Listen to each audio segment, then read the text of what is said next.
Alright, today's tutorial, brought to you by cpanelhosting.com, powered by Host and IT Inc., is to recover a lost CentOS 6 root password. Now, this will require access to the server. By access to the server, I don't mean SSH access. I mean a KVM over IP, IPMI, basically the kind of access that puts you in front of the server, either literally being there or remotely being there. Now, once you do have that access, Host and IT Inc., cpanelhosting.com does provide that. Um, Once you do have that access, you just follow these simple steps here. Now, what we're waiting for here is we're waiting for the it when you boot into CentOS, it says you have a little bit of a time frame saying booting into CentOS, and once you see that, you press any key on the keyboard to bring up the grub menu, and that's gonna come up pretty shortly here. So you gotta get ready. It happens very quickly. And as you saw, that happened very, very, very quickly. Now this is the wrong menu, not the kernel we need to be in. So we're gonna go on to the correct one. Your server might be different depending on if you have LVM partitions, etc., etc. But this is ours, so we're going to go ahead and hit E. That's the lowercase e on the keyboard. And what we want to do is just change this here to um, just well, this one makes it pretty easy. All we got to do is add 1 for single user mode. Alright, now once we add 1, hit enter, and then we're gonna press B as in boot from it, and hopefully this will take us into our single user mode. Now, single user mode, the boot process is a little bit different than what you're used to. I'm hoping this will come up here.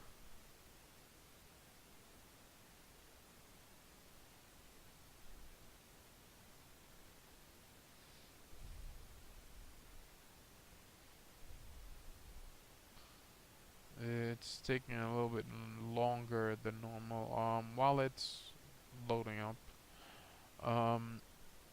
just want to let you know this video is brought to you by cpanelhosting.com, powered by Host and IT Inc., and we are in single user mode. Now, the first thing we want to do is type the keys, type the following PASSWD. That allows you to change the root password. We're going to change this to something very simple. We can change it to something more complicated,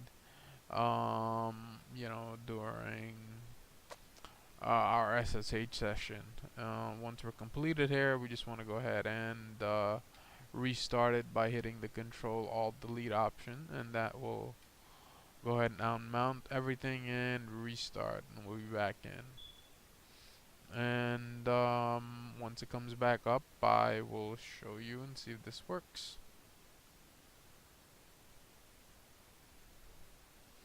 We can, with the Power 1950, you can skip most of that stuff.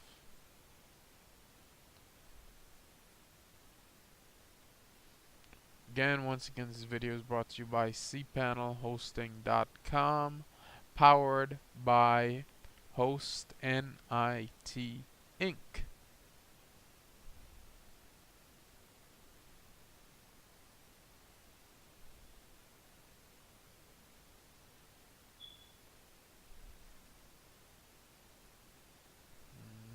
Just waiting for it to come back up here. Once it comes back up, we just want to test to see if our password worked. If it didn't, then, well, we failed. And we'll have to try again, of course.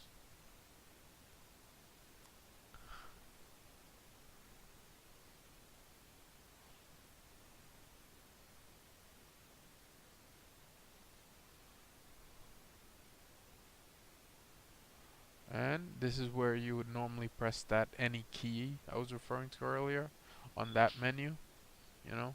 It gives you like 1-2 seconds, you know what I mean? Sometimes it's even quicker depending on the system. It maybe shows up there for like 1 second or maybe even point like 1 second. So you have to really, just be on the keyboard, press any key like the space bar or since you use E to pretty much edit it, just keep hitting E after a while, and it'll get you into the grub menu. By the way, adding one at the end of the line just means you're booting into single user mode. That's all that means. Now, another thing that's probably gonna come up is, can anyone do this from a uh, from a shell connection? No, they cannot. You need physical access to the server or direct remote login. And here we go. We are in. That is it. Alright, people. That would be the end of our video. Again, this video is brought to you by Host NIT Inc., powering cpanelhosting.com. If you have any requests from us, for us, please send it to us. Either by replying on the YouTube videos, or you could go ahead and send it directly to us at support@hostnit.com. Alright, thanks for watching. Have a good day.